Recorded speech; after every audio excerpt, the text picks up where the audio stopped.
يمشي التراب يضمني. Subhanallah, wallahi dahsyat. Saya tidak bisa cerita apa lagi. Mau cerita apa lagi? Wallahi dahsyat. Saya tidak pernah istiqamah mengamalkan doa seperti ini. Alhamdulillah, selalu terkabul. Bahkan niata Allah kasih. Udah, selesai. Wallahi jamaah sekalian, salawat kepada Nabi Muhammad bukan budaya, bukan kebiasaan, tapi amalan yang sangat manfaat buat keselamatan kita, kebahagiaan kita di dunia maupun di akhirat. Rasulullah sallallahu alaihi wasallam, yuhasibullahu al-'abida laisa bainahu wa bainahu turjuman. Allah akan hisab hamba-hambanya satu demi satu, bersatu dan tidak ada penerjemah. Jadi tidak bagi terjemah, translate. Ya Allah, saya tidak mengerti bahasa Arab, saya tidak mengerti bahasa, ya Allah, gimana ini, saya butuh translate atau benacara supaya bisa bantu saya lulus dari hukum. Tidak ada. Yang hakim Allah, keputusannya Allah, yang menentukan Allah, mahkamah yang dikuasai Allah, hamba di hadapan Allah, saksi semua, tangan saksi, mata saksi, lidah saksi, kaki saksi, buku amal saksi, malaikat saksi. Bagaimana kita mau lari? Ditanya oleh Allah, hei hambaku, ingat enggak di malam itu, di tempat itu, kamu berlakukan dosa itu? Seorang hamba yang masih memiliki iman, dia merasa dan ingat, dan dia merasa malu, dia tunduk kepalanya. Kata Allah, malu ya, malu. Tunduk, ya malu ya Allah, malu. Dan subhanallah, tanda rahmat Allah, ketika Allah bertanya dengan kita, tidak ada orang lain yang bisa lihat. Supaya apa? Supaya hisab kita di antara kita sama Allah tidak terbocor kepada orang lain, supaya tidak malu sama orang lain. Allahu Akbar. Habis kita sudah raku diri, ya Allah, saya ingat dan saya rasa salah dan saya malu. Apa kata Allah? Waktu itu kamu lakukan dosa itu, aku tutupi. Aku tutupi. Tidak ada yang tahu. Kita lakukan dosa ini udah sekian tahun, ada yang tahu enggak? Tidak ada yang tahu. Karena kita lakukan di saat sembunyi. Kata Allah, di saat itu kamu lakukan dan kamu tahu itu dosa, tapi aku tutupi. Supaya kamu jangan menjadi malu di depan keluarga atau di depan sahabat. Aku tutupi. Dan aku sekarang sudah menutupi dosamu di dunia, dan sekarang aku hapuskan dan ampuni dosamu di akhirat. Allahu Akbar. Disitulah terasa anugerah, ampunan Allah yang maha kuasa. Dan Allah di saat itu mampu menghukum kita. Dan kalau Allah menghukum kita, Allah tidak pernah menzalimi kita.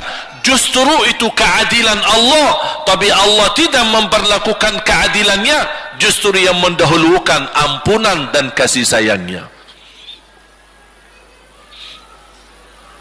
Habis selesai hisab, harus semua tanpa kecuali liwati neraka Jahannam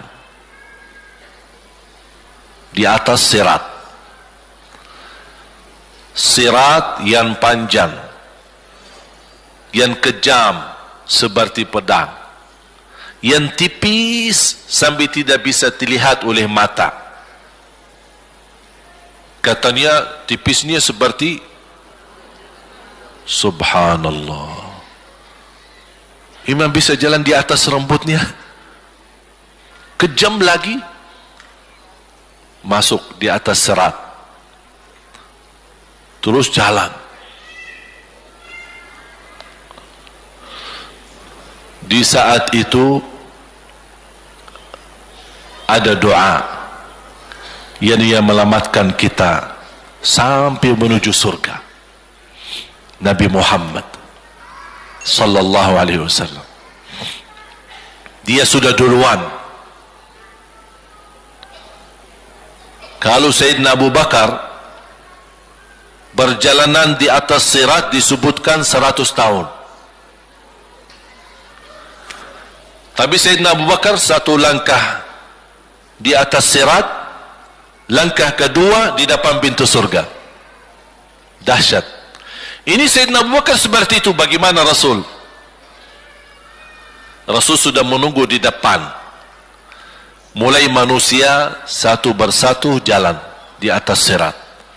Dan Rasul di saat itu sibuk berdoa, Allahumma sallim sallim, ya Allah selamatkan umatku, ummati ummati, ummati ummati, sampai mereka terselesai. Sampai di situ saja. Sebelum masuk surga ada berita gembira untuk umatnya Nabi Muhammad sallallahu alaihi wasallam. Tidak boleh ada yang masuk surga harus berjumpa dengan beliau dulu, tatap muka, dan disediain minum yang disebut air Al-Kautsar, dan di situ banyak gelas. Tinggal kita ambil gelas dan minum. Begitu kita mau ambil gelas dan minum, datang Rasul, jangan kamu minum langsung dari tanganku sendiri. Barang siapa yang minum dari tanganku tidak akan haus selama-lamanya. Allahu Akbar. Di situ terasa kemuliaan. Begitu kebahagiaan kita bertemu dengan Nabi Muhammad dan bisa langsung minum dari tangan Nabi Muhammad sallallahu alaihi wasallam. Bukan hanya begitu saja, bahkan Nabi Muhammad memegang tangan kita, mengajak kita masuk 8 pintu surga. Ada 8 pintu. Rasul bersabda, 1 pintu luasnya seperti antara langit dan bumi. 1 pintu antara langit dan bumi luasnya. Dan kata Rasulullah, di saat itu akan manusia gesa-gesaan untuk masuk surga. Itu tanda apa? Banyak yang akan masuk. Mudah-mudahan kita terhitung dari yang banyak. Begitu ahli surga masuk, kira-kira Rasul berhenti? Ahli surga sudah masuk, sudah aman? Tidak.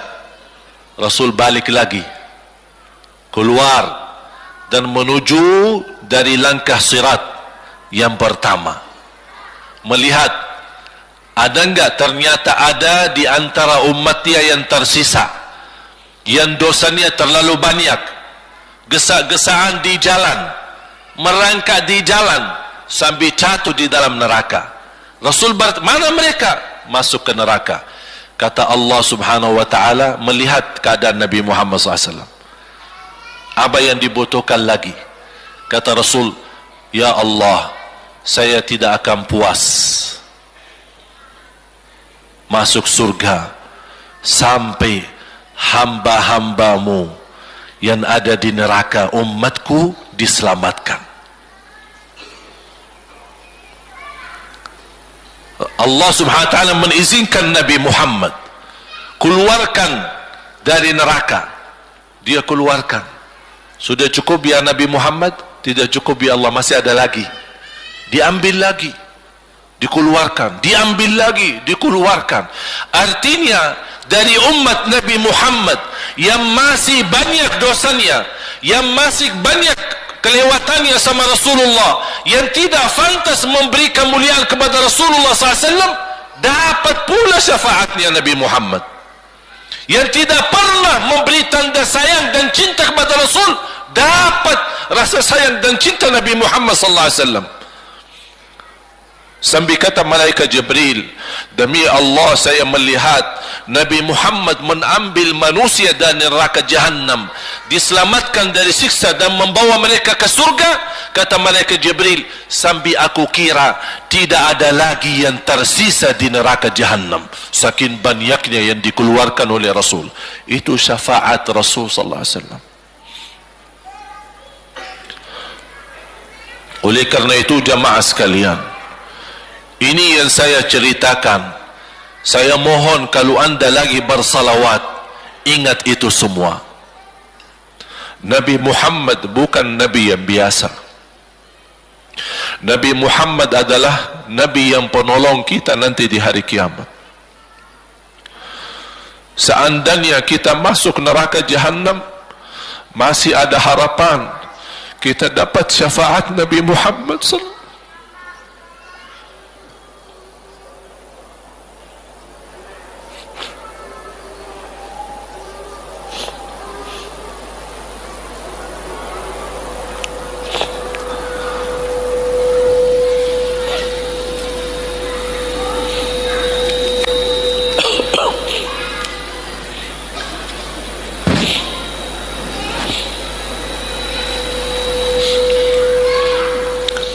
Yang masuk neraka saja dapat syafaat Rasul. Jadi sejauh mana kita bisa mencintai beliau, sejauh mana kita minat mempelajari kehidupan beliau, sejauh mana kita mengenal sunnah-sunnah beliau. Di zaman ini, umat yang paling bodoh terhadap beliau kita umat Islam. Kita umat Islam banyak hal yang tidak tahu tentang beliau, tidak tahu bagaimana berjuangan beliau, bagaimana doa beliau untuk kita, bagaimana kesedihan beliau kalau ada di antara kita yang kena musibah atau keburukan, apalagi masuk neraka. Siti Aisyah radhiyallahu anha,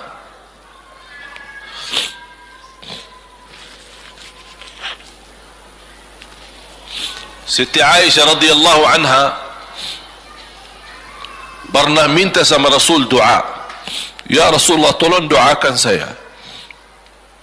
Rasul mendoakan, Allahumma ighfir li Aisyah ma taqaddama min dhanbiha wa ma ta'akhkhar, ma qaddamat wa ma akharat, wa ma asarrat wa ma a'lanat.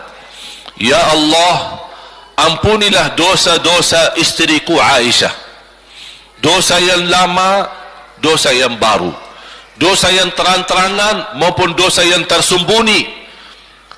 Siti Aisyah mengaminkan doa Nabi Muhammad dan menangis dan bangga dan senang. Saking senangnya, saking bahagianya, dia tertawa sambil Rasul melihat Siti Aisyah. Senang wahai Aisyah? Apakah kamu senang dengan doaku? Kata Siti Aisyah, bagaimanakah aku tidak senang? Aku justru merasa bahagia dengan doamu untukku ya Rasulullah. Apa kata Rasul? Ketahuilah wahai Aisyah, ketahuilah doaku yang baru ini untukmu, itulah selalu doaku untuk umatku di setiap salat. Itu doa Nabi kita buat kita. Setiap beliau salat mendoakan kita, ya Allah ampuni dosa umatku, dosa yang lama, dosa yang baru, dosa yang sembunyi, dosa yang terang-terangan. Setiap salat itu doa Nabi kita, Nabi Muhammad SAW untuk kita semua. Apa yang diminta oleh Rasul? Rasul tidak minta banyak dari kita. Salah satu yang diminta oleh Rasul dan memohon, satu itu berbanyak, itu satu-satunya yang Rasul minta banyak. Selain itu Rasul tidak pernah minta banyak. Satu-satunya Rasul minta banyak. Apa? Salawatlah kepadaku, berbanyaklah salawat kepadaku. Mengapa Rasul minta berbanyaklah salawat kepadaku? Kenapa tidak minta amalan yang lain untuk dibanyakan salawat atau amalan yang lain? Mengapa hanya salawat? Rasul berpesan, berbanyaklah salawat kepadaku, karena Rasul tahu dengan kita berbanyak salawat kita akan dijamin dapat syafaat beliau.